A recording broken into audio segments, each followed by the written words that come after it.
So big thank you, as always, to our corporate partners and our partners, those being BASF, BMS, CAPS, Copart, Emacs, Integral, Enterprise Rent-A-Car, Mercer, Nationwide Vehicle Recovery Systems, S&G Response, and Sherwin-Williams Automotive Finishes, as well as our partners, new kids on the block, Aztec, welcome on board Aztec, the Green Part Specialists in DARSA, and the Innovation Group. So today's session, entitled Q4, the Moment of Truth. We've got plenty to talk around, that's for sure, and probably skimming across and touching upon lots of different subject matters today. So do bear with us. We'll also be running a few polls to get everybody involved. So we've got Paul Cunningham, Commercial Director of Fix Auto Dagenham, and we'll let the guys introduce themselves very shortly. We've got Kelvin Waugh, Managing Director of Parts Supplier, Prasco UK, and we've got Chris Weeks, Executive Director of the NBRA. As always, a little bit of a disclaimer. So the views and opinions expressed during the following webinar are those of the individual contributors and do not necessarily reflect the official policy or position of the contributor's employer, organisation, committee, or other group or individual.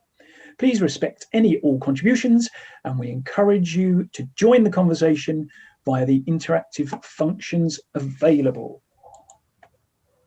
So here we are, as if by magic, click your fingers and I appear. So welcome everybody, and thanks very much once again for joining us. So we're going to do a quick whistle round the panelists today. Let yourselves introduce yourselves and just give us a little update in terms of where your businesses are. So if I come to you first, Paul, if I can. Thanks, mate. Thanks for the invite. So, yes, I'm Paul Cunningham. I'm the Commercial Director of Fix Auto Dagenham. We're a body shop on the outskirts of East London and Essex. We've got a couple of sites, one about 5-10 miles away, predominantly for capacity. And, yeah, we're up and running full capacity. Well, not full capacity. We're probably at about 90% capacity. We've managed to get all of our team back. We did stay open through the pandemic on the 23rd when it locked down. I think we went down to about 50%. And I won't go into too much detail, but slowly but surely we've worked our way back up to about 85-90%. And we are, yeah, looking forward, hoping that this second wave doesn't knock us off step, because we've had a good run. Super stuff. Thanks very much, Paul. And Kelvin, if I can come across to you, just an introduction. Who are Prasco? Hi, Mark. Hi, it's Kelvin Waugh from Prasco. I run the UK arm of the Prasco Group of companies. We predominantly supply parts into various sectors, including the body shop industry. We cover every area of the UK on delivering parts on a next day basis.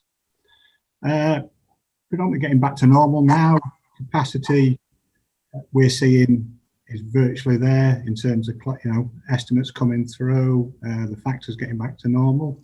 So hopefully, echoing Paul's sentiments, hopefully there will be no second wave. Great stuff. Thanks very much, Kelvin. And Chris Weeks, it's been a while since you've featured on the webinar, so give us a little update yourself. What's been happening with the NBRA? Yeah, thanks so much. Yeah, well, so Chris Weeks here from the National Body Repair Association. We're all back at work, so we had a couple of people furloughed ourselves, but we're all back at full power now. I'm back in the office in London, which, as everybody knows, is the safest place to be in the UK at the moment. COVID has been around here in March and decided to go elsewhere. But yeah, I mean, at the moment, we're very much sort of focused on providing our members with the sort of political, the simple info that they need in order to take advantage of all the government schemes at the moment. We're doing political lobbying. We're about to sort of write to the Chancellor about his latest sort of scheme, because we don't really think it goes far enough to support our industry. So we're in the middle of that. We've done a little bit of restructuring as well. So, the world has changed through this COVID period, and the way people interact has changed. So we're sort of reorganising ourselves to make sure we're really in a great position going forward into next year to take advantage of the sort of digital space and make sure we provide our members the right support the right way and make it available online. Yeah, so much of it really is getting ready for 2021 and being, mindful of Brexit that's coming up. I'm sure we'll talk about that. I know it's not top of people's minds at the moment, but we're doing a bit of work in that space to make sure that we're prepared for it. And like everyone else, really fingers crossed that things don't get worse towards the end of the year from a COVID point of view, because I just don't think we're up for it, really. But Right. that's about it. Super stuff. Thanks very much, Chris. And yeah, we'll touch on all of those subjects and more, I'm sure, very shortly. So as per usual, just like to run a little sort of gauge in terms of where the sector's at currently. So as per previous webinars in the last few occurrences, have you experienced changing claims volumes over the past few weeks? 2 weeks ago was the last webinar. So significant increase, slight increase, remains static, slight decrease or significant decrease. Now, again, we appreciate there's obviously quite a lot of geographical differences right now. Again, we'll probably touch upon that in terms of where we see things there, but just cast a vote and we'll get a bit of a gauge. CAPS data for September, which was released last week, 73% back to normality, if you like, compared to January early this year. So things are certainly on the up. Okay, we just give you a couple more seconds there. Plenty of votes coming in. So there we have it. So good news, 50% on the up. Remains static, 31%, so slight decrease and significant decrease, just 19% there. All right, fantastic. A couple more polls to come throughout the session, but we'll come back to those. So where do we go first? Let's come to you, Mr. Cunningham, if we may. So you've talked about obviously what the business did, and we've spoken about it, but it's given you and Neil a sort of great opportunity with the business, if you like, isn't it, in terms of how you've managed with everything. So just give us a little insight in terms of how you've approached it, what you've learned along the way, and what it's meant for the business kind of now re-emerging. Okay, yeah, it's been interesting. It's probably the best way. You're trying to curtail our ambition with the uncertainty, especially if you go back to March. We was on the cusp of expansion. We was looking at more square footage, if you like, in a local area. And initially, that put paid to that. We always worry about getting knocked off of course. You put a business plan in place. I think Richard mentioned it a few weeks back about writing 6 business plans. I think we've all been in that same position where we had a business plan that just got ripped to shreds and we just got our elbows out. And I think getting back to that, we're in a position now where we're right on the cusp of going again with another site, and we're at this second wave situation, but we're not going to let that push us. We're not going to let that put us off. We're going to keep going. But in terms of where we started, we lost 50% overnight, at least 50% of our work volume. Bang, 23rd of March came along the week later. There was always a lag, about a week's lag. We lost 50% of our volume. We tried to trundle through it with some of our lead time, if you like, started to eat through that, and then knew we had to make some decisions. So apart from the fact that we started the furlough process, if you like, putting people on furlough, we also picked the business plan up, picked the marketing plan up, and just looked at it and thought, what can we do? Let's just keep pushing. So we did. We kept pushing. We sort of ground into the marketing plan, approached a few of our clients that we had been farming for 2, 3, 4, 5 months, longer than that usually. And I suppose we got lucky. We had an offering and we managed to sign quite a large client back in June now. And what that did was that balanced out the losses we had with the new client, and it just kept us bubbling along. So from that point, as you can imagine, very positive. Our ultimate goal was to get all of our staff back, and we brought back about 15% of them month on month. And August time, I think we brought the last one back in. We're not quite where we want to be. We're still at 90% of pre-COVID volumes. But in doing so, our staff have always got us to where we are. Our profile is quite good.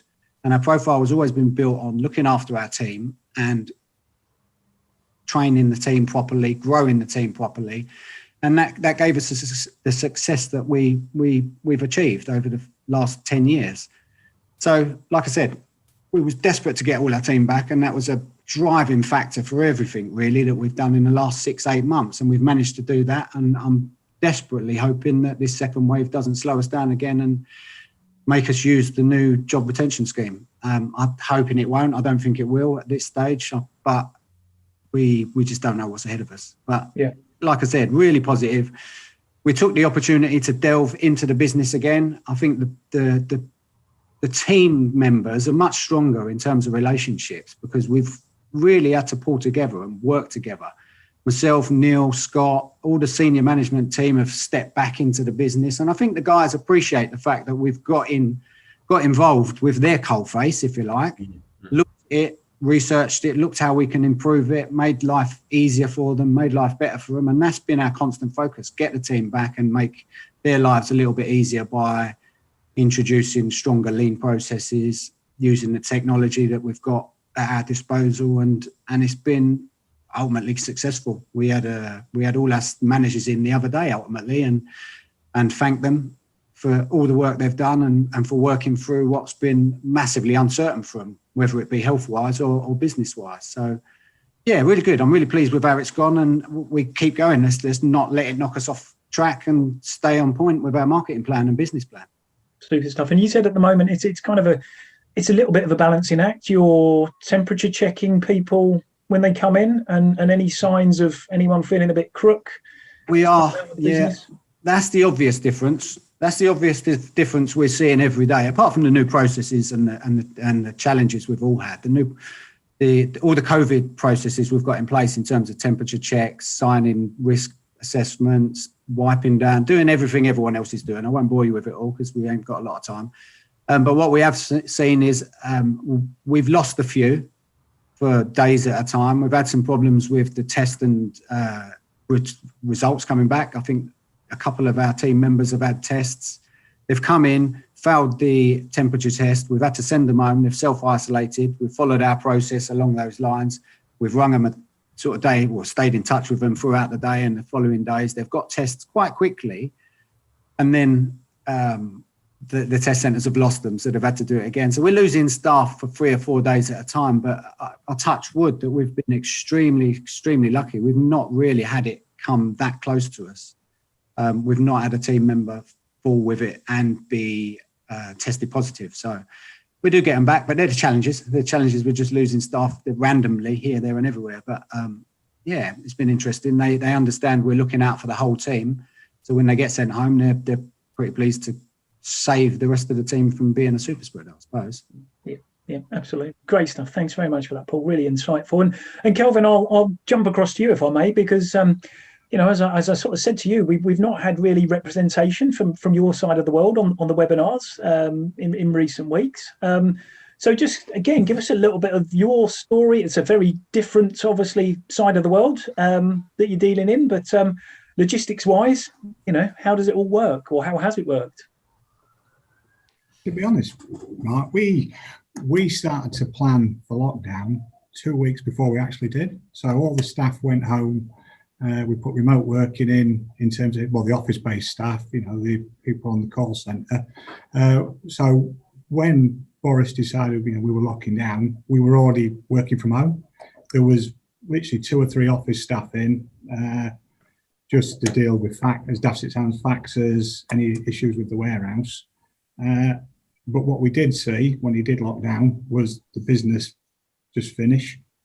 One of the things a week in was we started to see an increase in some of the online traffic for ordering. Obviously, there were still shops, there were still certain businesses open.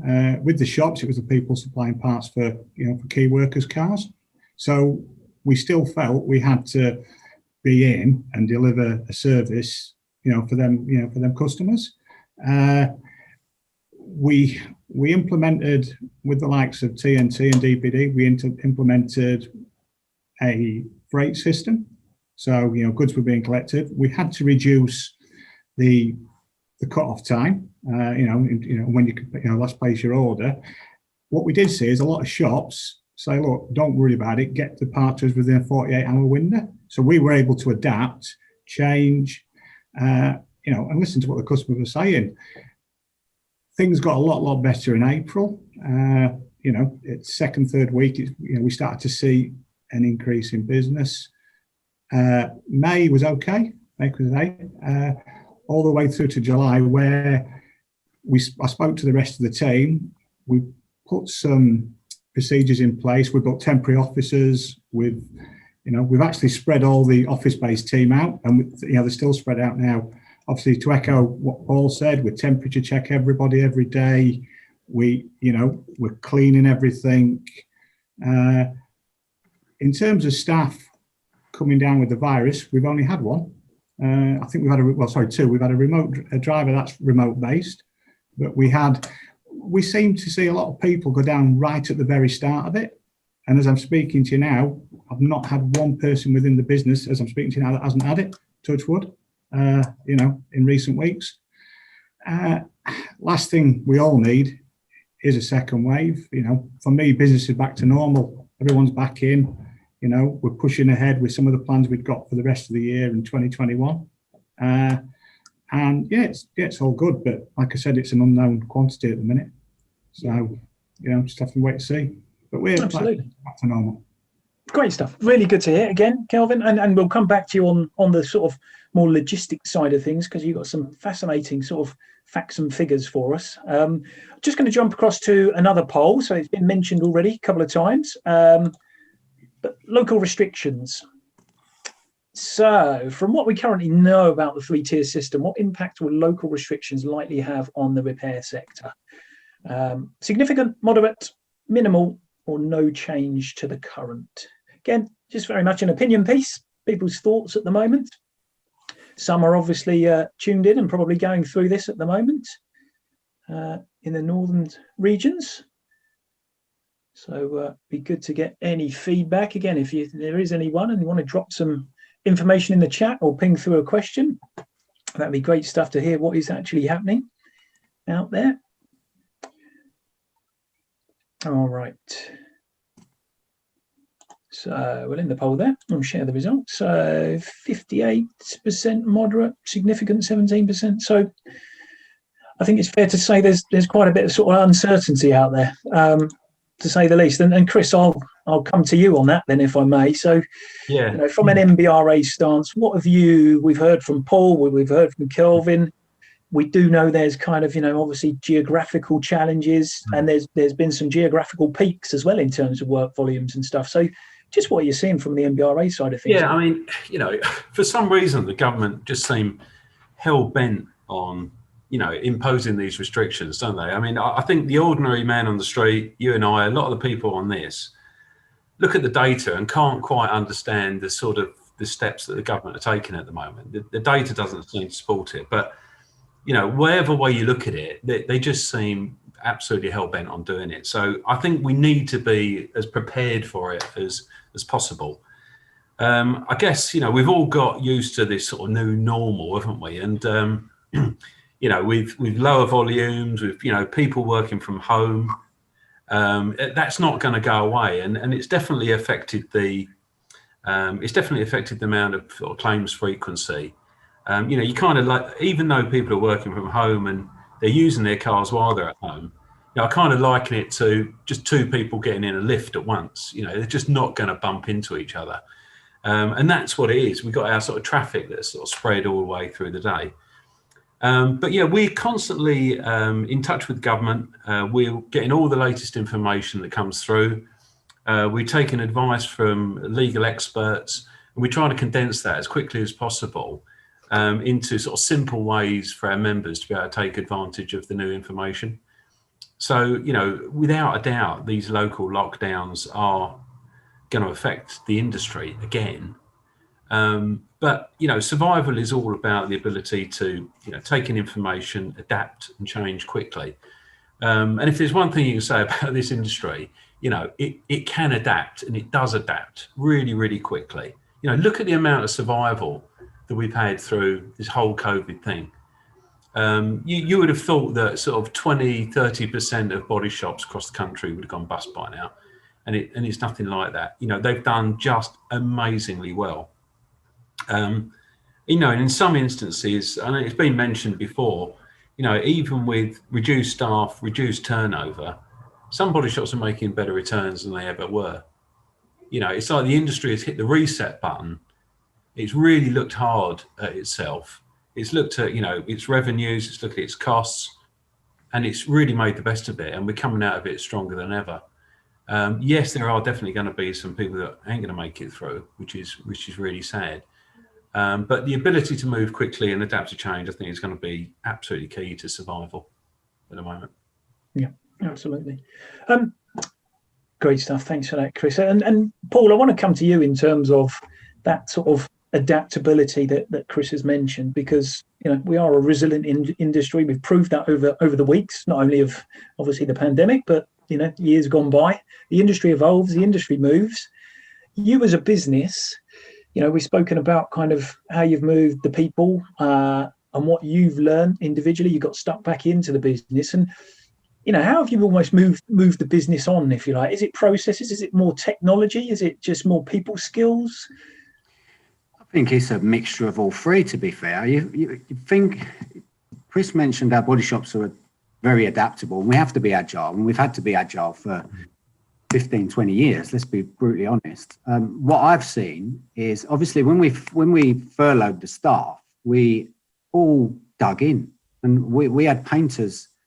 As we stretched, some of the tactics and processes we put in place were to, I don't know, spread our bubble, if you like, spread our reach to get the volumes we needed to stay viably open, be sustained on just NHS vehicles. So with communications with our clients, getting very close to our clients and talking to them and understanding their needs, and then to put those needs into practice, if you like. We've had staff members, these are highly skilled staff members that just understood the situation the body shop was in and said, look, well, I'll just come in and do what you need.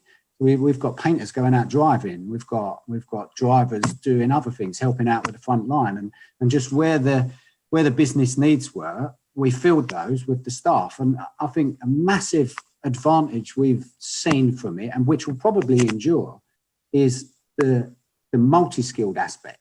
When we talk about multi-skilled, we always talk about MET, paint, panel, and in the technical areas. Now, when you take that into the admin areas, we've always done it. We've always tried to do job swaps between different departments and utilise those.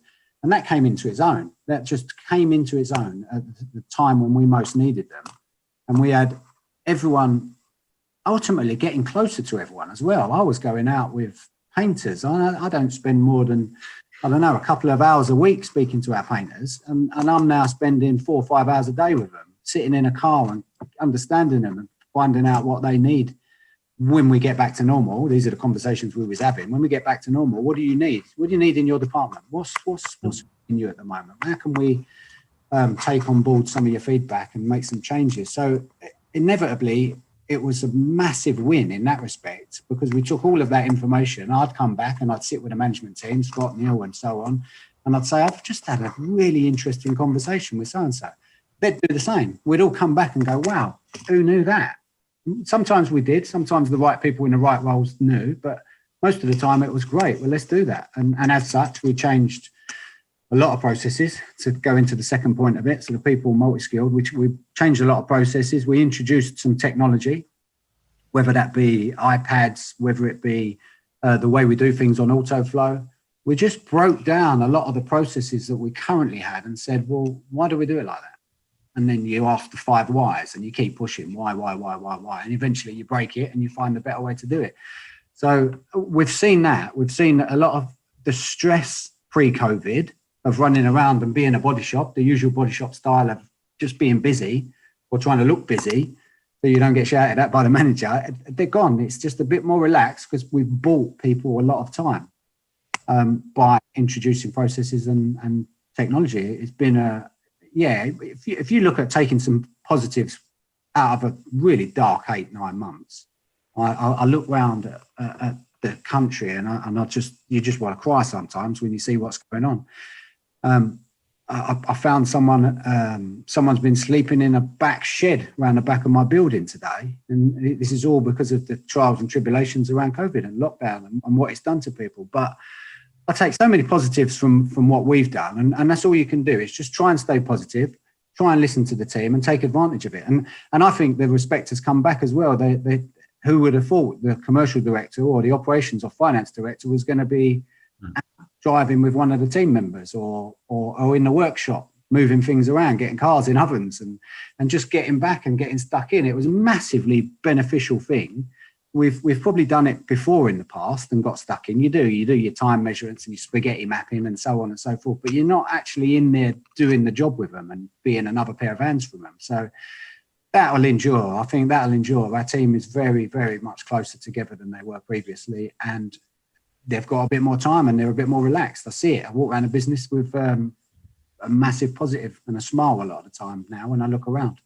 Oh, that's really interesting. That's a great insight. And what those soft skills, the interesting bit that you've picked up on there, or I've picked out, is we focus so much on the technician side of things, but actually it's the multi-skilling of admin staff and people behind the scenes who arguably are sat in a designated role, where actually their skills may lie in other areas as well. And is there a moving forward, as you've said about it enduring, but I suppose the real challenge is, as we get busier, is the danger then all these things kind of just disappear, or are there now processes, mechanisms in place within your business that says, right, we need to spend time doing X, Y, and Z with each other, kind of thing, that are different to pre? There are indeed. I think one that stands out most is we are actually looking to grow our admin team with the acquisition we're looking to put in place over the next month or so.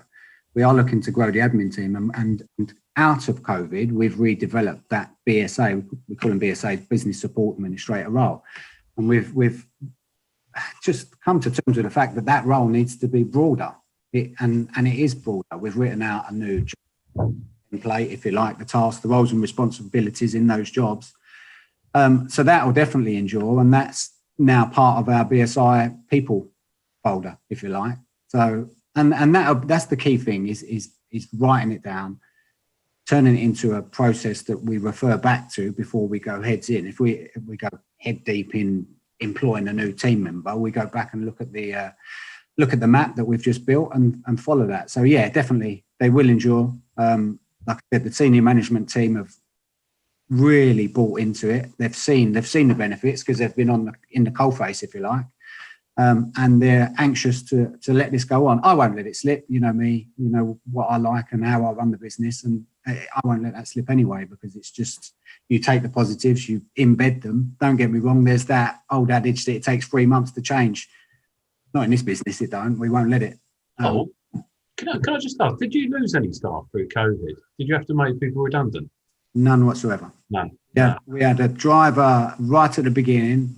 Myself, Chris, Neil, and Scott sat down, and we all had a bang table. Right, what are we going to do? We're going to do this. What are the key drivers? What are we aiming for when we come out the other side of this? And first thing everyone said, which I'm not surprised in our business because of the way it's run, was we need to get the people back. We need to secure their roles, and we just need to protect them. They've done this. They've delivered this for 15 years to us.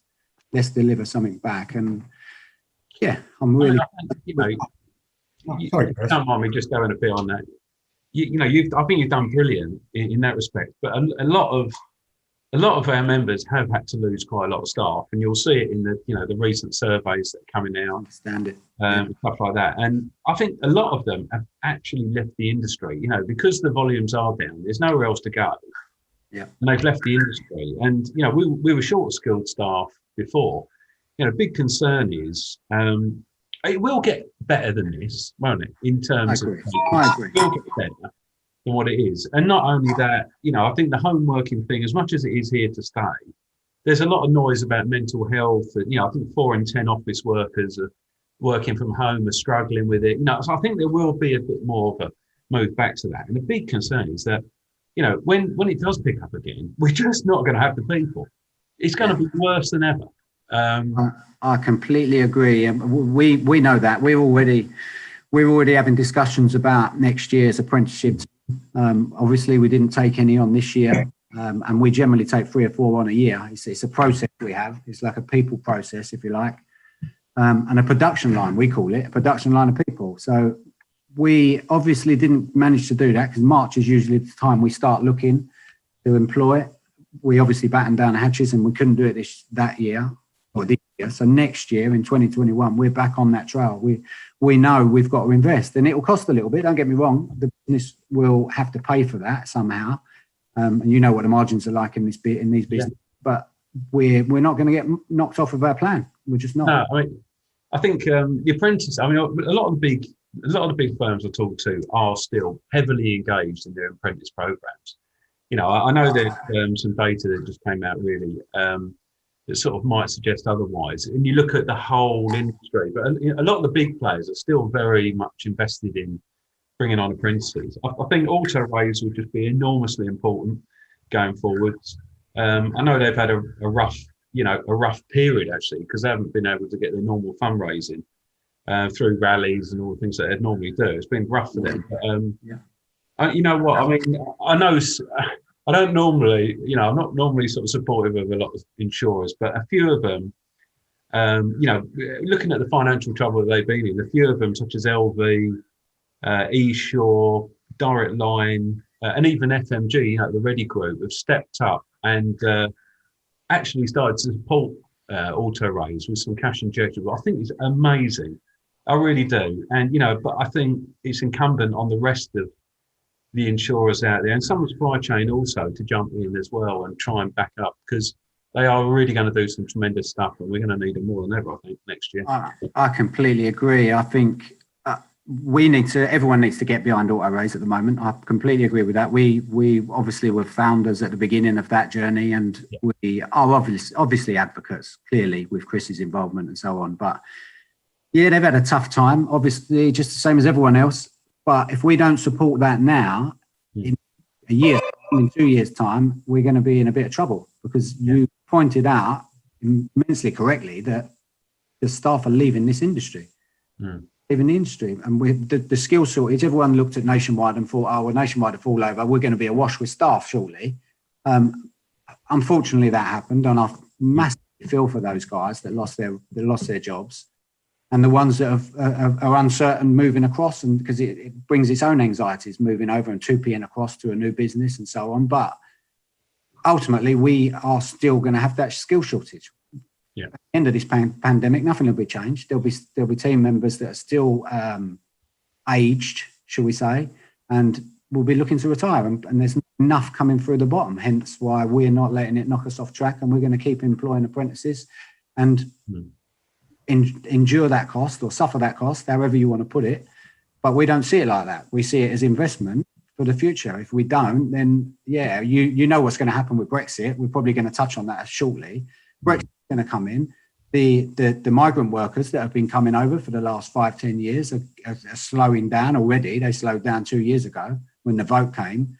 It's going to be harder for them to come over and get work permits. You're not going to be able to rely on these I suppose, sources of staff that we used to rely on, which they're gone, and they will be gone come mid-new year.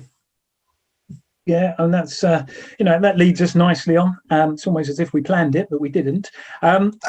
So I'd just like to run a poll because, Brexit is something that, is looming, obviously. It's something we've not particularly touched on in terms of the webinars. Everyone's been so focused on the sort of here and now.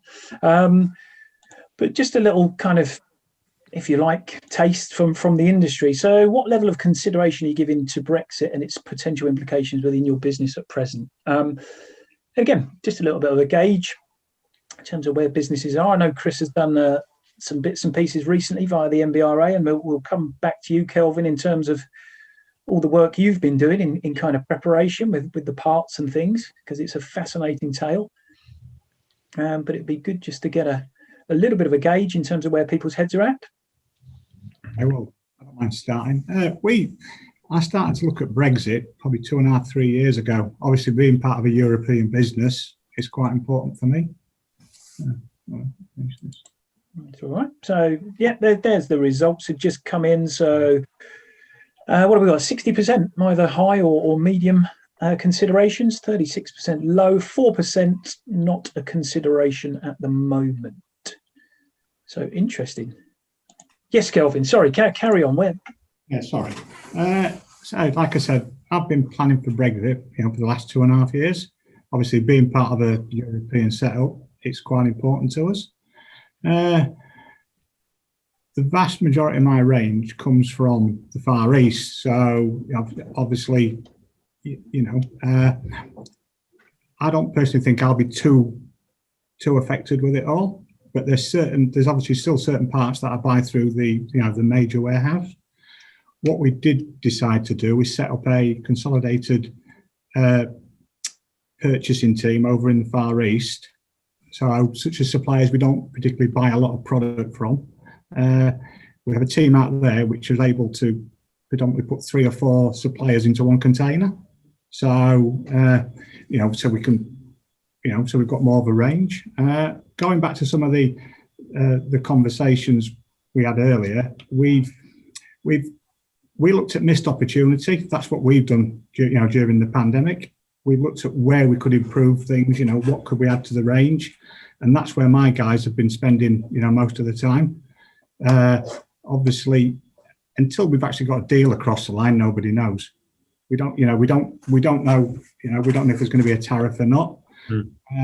In terms of the supply chain, there is no issues with the supply chain at the minute. All the factories in the Far East are producing parts. There's no delays. The only delays we have got are at the ports, and that's down to the virus. Whether there's going to be any customs issues going forward, nobody knows. Nobody knows. So hopefully over the next 4 to 5 weeks, we will see some sort of clear dialogue from the government as to whether there will be a deal or no deal. But we're taking steps as a business to increase the stock, increase the range. So there's going to be a minimal impact to ourselves. And you kind of, incredible figures that I've heard from you in terms of, what's heading your way at any one time. We've got £500,000 on the water at any one time. New to range, we've got 4 to 5 items, 500 items a month hitting at the moment. Like I said, predominantly most of our product comes from the Far East. There will be an issue around some of the OES product, like the lighting. I've tried to get a steer from the likes of Valio and Hella. They're not too sure also. They're just making sure they've got stock on the shelf. So if there's issues with the customs, then if there's a no deal, we are going to get some sort of tariff. What that is, we don't know. I think everybody's going to be in the same boat, whether it's an OE supplier, people like myself, my competitors, even suppliers outside of the industry. There's going to be some sort of tariff potentially. I think that will become clearer towards December. Right. So I think the government have got to give us a steer on this. And on the back of that, I'm just planning on increasing my stock. So and making sure that, fair enough, there could be an issue around the price, but I've got it sat on my shelf. And between you, the OEMs, the green parts, you're confident that the industry's kind of covered, really. Yeah, obviously, if we as a business incur tariffs, then it's going to push the cost of parts up. What effect that'll have, nobody knows. But repairing a car is going to become more expensive. You're bordering on more total losses. Who knows? Who knows? It's a strange time. Like I said, all we can do as a business is we've increased the lead times for stuff coming. So we're allowing for potential delays. We're negotiating with suppliers for better pricing. It's that's all we can do at the minute. We can't. Like I said, hopefully within the next 4 to 5 weeks, there will be a steer from the government as to which way the talks are going. Great stuff. Great insight, Kelvin. Really appreciate that. Thank you very much. And, that'll be really interesting to a lot of people because, as I've said to you, as I've said to the guys here, you get so focused on your own business, and from a repairer's point of view, the part's got to be there, the right part at the right time. But, you know, the bigger picture behind that is the bit that kind of fills in the missing gaps, really, in terms of, you know, what you face as a business and the challenges that are coming. So it's great to share that insight, I think. And Chris, from your perspective, you've obviously put out sort of a, you know, a bit of a Brexit message recently. You know, just share with us where your sights are set, really. What are your sort of concerns or thoughts around that? Well, I mean, you know, come what may, the UK leaves the EU at the end of the year. And a lot of it all depends on whether this trade agreement is struck really by the 31st of December. You know, obviously, if there is one struck, then it eliminates tariffs on imports, as Kelvin said. And if that's the case, it's not such a bad scenario. And then you're starting to look at, you know, the non-tariff barriers, things like customs inspections and things like that, which we don't know a lot about yet. But if there's a no deal, then we're in a similar space to where we were the first time we looked at it, when we had a Brexit workshop. And we've got all the problems of tariffs of between sort of, you know, 2 and 4%, the potential for sort of big delays at the borders, which could mean a slowdown of parts supply and all that sort of thing. So, you know, even though it's come out, I think number 13 in the list of most important things on the ABP survey, you know, we do need to give it some attention. We can't forget about it, especially on the back of the year that we've had. You know, I think one more problem could be the straw that breaks the camel's back, really, for our industry. So on the, I think it's the 5th of November, we've got another kind of Brexit summit. You know, we've invited about 10 or 12 key people from around the industry to, you know, insurance, supply chain, recycled parts, mobility. I'm trying to get a French vehicle manufacturer there as well, just to find out whether they're planning to blockade the ports or anything like that. But really, it's going to be a bit of a, you know, where negotiations got to, what do we think the outcomes will be? Are we ready for it? How can we mitigate some of the effects, you know, pull out some of the things that we looked at last time, and just really be prepared for it and, you know, check our preparedness. And once we've done that, obviously, we'll communicate that across the market and to our members.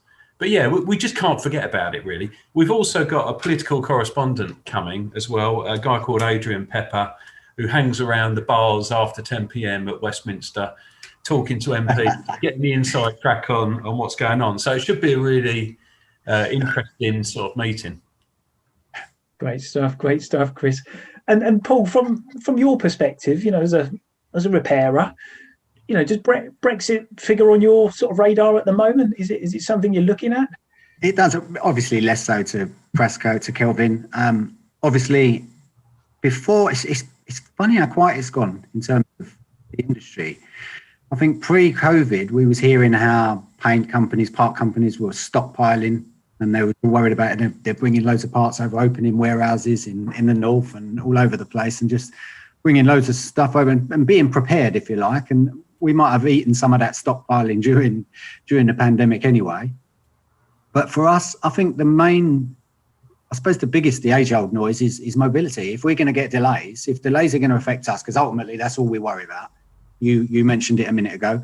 We need the parts when we need the parts. The car comes in, we need the parts. So we need to mitigate against those sorts of things, parts delays, and the costs rising around mobility, because currently the way it all works, we supply the mobility. So we're talking to our work provision, and that's the sort of conversations we're having, because we need to negotiate those expected rises in costs down. That's a key thing for me. If we've got cars sitting here for longer and longer, especially here in London, we don't have space. We don't have the luxury of having the ability to park loads of cars. So when parts go on parts delays, long-term parts delays, if this happens, we're going to have customers in courtesy cars for days, weeks on ends. Our key-to-key times are going to go up. Inevitably, our costs are going to go up. They've already gone up in terms of COVID and what we're doing, and all the added labour processes and purchases of PPE. I'm not sure the industry can take another hit with costs. So I do think the insurers and the work providers and the customers need to come to the table with some sort of plan on what we're going to do with mobility. If it extends out to 2 months, we shouldn't be held, and we shouldn't have the burden of keeping someone in a car for that long. So that's my concern. Now we can mitigate that. We can look at all of our processes. We can try and keep the cars off site as long as possible. There's only so much you can do. We've been doing that for years. Body shops in general have been fighting to cut costs forever and ever. I don't think there's that much meat left on the bone in terms of making our businesses more lean. We've just done it through the pandemic. We've took even more off the bone, if you like. There's not a lot to give. There really isn't. And if their costs go up markedly because of blockades and whatever we're expecting, I'm not going to say what we're expecting, but if all that happens, that's our biggest concern. So we're focusing on negotiating with insurers around mobility, and we're looking at other ways we can reduce our key-to-key time by getting in front of it. So right first time estimating, all the usual sort of stuff I don't really want to bore people with because they've probably got it themselves, but it's all about that for me. Right first time estimating and bringing processes in place where we're not getting cars on site until they're ready to shoot through the process. Yeah, great stuff. Great insight once again. So yeah, plenty of thought gone into it essentially, which is good to hear. Just a word to everyone attending. Any questions, send them through. So these guys are quite happy to obviously engage, converse about various subjects which we're getting through today. Kelvin, I'm going to come back to you if I may. 2021, you know, we're kind of an eye on Brexit, obviously, from your point of view, and it's been there for, you know, the past 2.5 years, as you say. The more immediate, you know, Q4, what's kind of, you know, the Prasco, where's the mindset, where's the focus at in terms of, you know, what you're doing at the moment? We've had a poll in previous webinars, you know, the key month for most people in the industry was November, unsurprisingly, with kind of furlough coming to an end, etc. But just as you as a business, is it just to continue doing what you're doing through until the new year? Well, we are technically coming into into Prasco's busy time. You know, clocks go back in a couple of weeks. That's usually when we see an increase in business. Yeah, we can't. For me, obviously, you know, mentioned on some of the staff doing different skills. The field-based team are based in the office at the minute. You know, they're not office-based, so we've got other people looking at new items, so new ranges. We do capture all the body shop data. You know, estimate. So we do see what's going through the shops, and obviously, I've got a team. My plan for the team is to try and see if we can increase the range. You know, so we've got, you know, a better offering to the likes of, you know, the body shops, to our motor factors, you know, and, you know, the specialist customers that we have. So that's where my head is at. It's a challenging time at the minute, I think, for everybody. But the one thing I've got over the last 3/4 an hour is there's still a lot of positivity, and I think, you know, the challenges are there. People are rising to it all, and for me, you know, as I was saying to Chris and Paul before we went live, I'd like to, hopefully by the end of the year, if possible, actually get out and start seeing some customers again. Yeah, it might be a big ask, but it's still, you know, that's still the hope.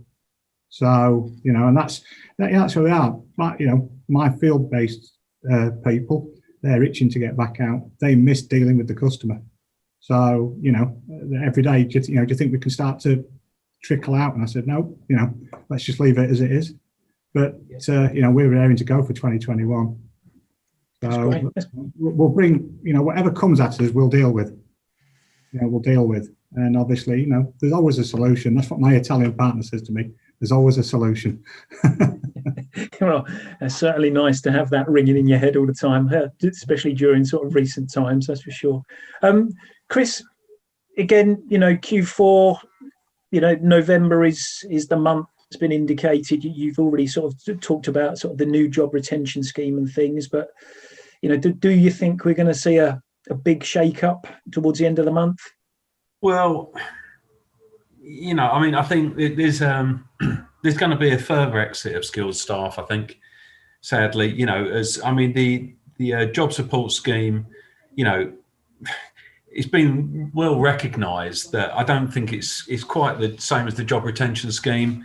You know, it's thought to only be saving 230,000 jobs across the country, with a further 1.8 million jobs at risk. You know, it's not going to do the job for our industry. Like we, you know, as an association, we quickly took a look at it. when it came out. You know, with the employer providing a third of the unused hours, and the employee a third, and the other third going to the government. You know, when you look at it, if you haven't got enough work for people, really sadly, you are better off, you know, letting that person go. And that is going to be what people are going to do. So yeah, more skilled staff are going to, you know, leave, again, underlining the importance of auto raise. I think work relations and work relationships will be coveted in Q4. You know, people have really had their fingers burnt this year, you know, with Auxilis, Auto Raise, not Auto Raise, FMG and Northgate. So they're really going to be looking after it. You know, people are really going to be looking hard at profitability and absolutely focusing on that. You know, so it's likely, you know, the severity will continue to increase. You know, we're seeing more and more insurers putting more scrutiny on estimating as well. I think, you know, this, as they're seeing severity go up, they're trying harder to push it down. And, you know, in many instances, it's just the inflation due to extra technology on the vehicles and everything else. You know, so it's a real double whammy for repairers at the moment. I think insurers are going to be restructuring. You know, they've gone into their working from home sort of fourth industrial revolution. You know, and they're seeing spans of control for management changing, and they're probably going to do some restructuring as well. So I don't know what that's going to mean. You know, unemployment is probably at the highest it's been forever. You know, it grew 4.5% in the last period. You know, it's going to be that's going to put pressure on excesses. You know, it's going to make customers more demanding. So there's a hell of a lot coming at us, I think, in Q4. You know, a lot of stuff to navigate through. You know, and we're likely also to see the failure of a few more repairers. You know, like Nationwide. I'm really harping on it, but you know, Nationwide went recently. I don't think we can sort of, you know, go past today without talking about that. Hugely sad to see it. You know, Nationwide was a massive influencer in our industry. You know, it had an influence on parts discounts through the negotiations that they put together. You know, it had an impact on contract levels, you know, in the terms that how a whole industry gets. You know, I think a lot of people will often deride Nationwide and sort of say they brought it down. You know, maybe in some cases they did, but they were also, being the size that they were also very helpful to the industry. You know, they kept parts discounts at a certain level.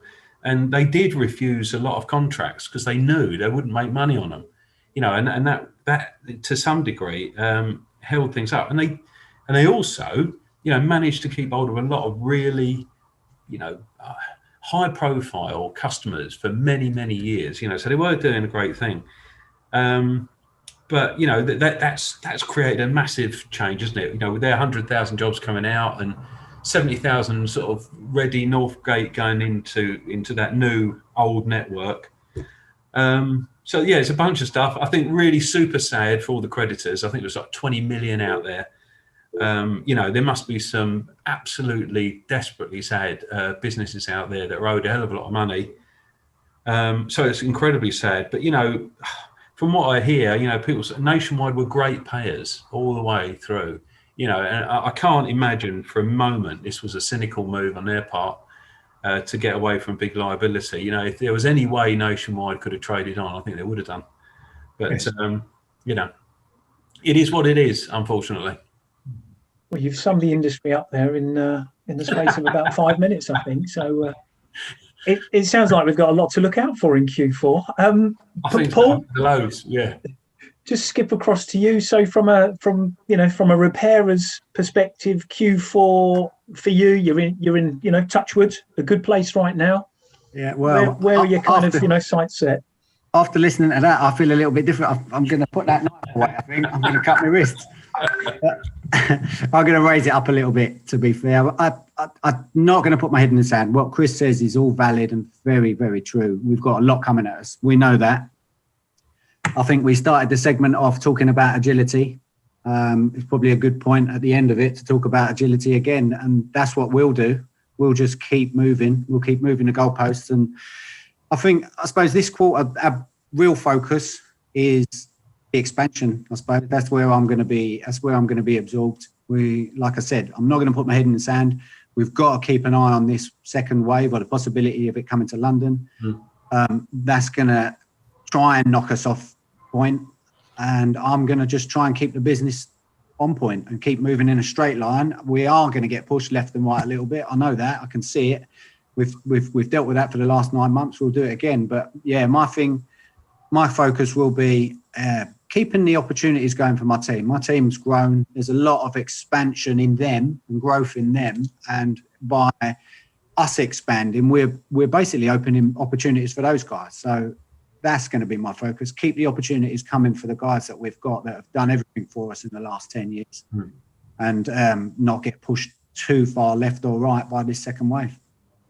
Super. A lovely way to round off the webinar, I think. So saved you to a last, Paul, because I knew what Chris would bring. So so thank you very much indeed to you three, Paul, Chris and Kelvin. Really good, fascinating insights once again. Really appreciate and value your time.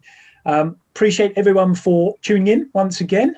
A few bits for you. So a huge thank you, as always, to our corporate partners and partners, BASF, BMS, CAPS, Copart, Emacs, Integral, Enterprise Rent-A-Car, Mercer, Nationwide Vehicle Recovery Assistance, S&G Response, and Sherwin-Williams Automotive Finishes, as well as our partners, New Kids on the Block, Aztec. You'll hear more about those in weeks to come. The Green Part Specialists in DARSA and the Innovation Group. One more thing for you before we go. Big ILC, I Love Claims Tech event coming up, all digital, 4th of November. Tap in there, various sessions relevant, well, all relevant to our industry, but specifically some disrupting claims, mobility, and various other bits going on there. ARC360 digital event takes place week beginning the 23rd of November, and we'll have sessions on the Monday, the Wednesday, and the Friday. So details will be with you very shortly on all of that. So a huge thank you once again for taking the time out and joining us today. We'll be back on the 28th of October, so 2 weeks' time. Fingers crossed we continue to go in the right direction with everything. Keep fit, stay healthy, and we'll catch up with everybody then. Take care all. See you soon. Cheers, guys. Hey, chaps.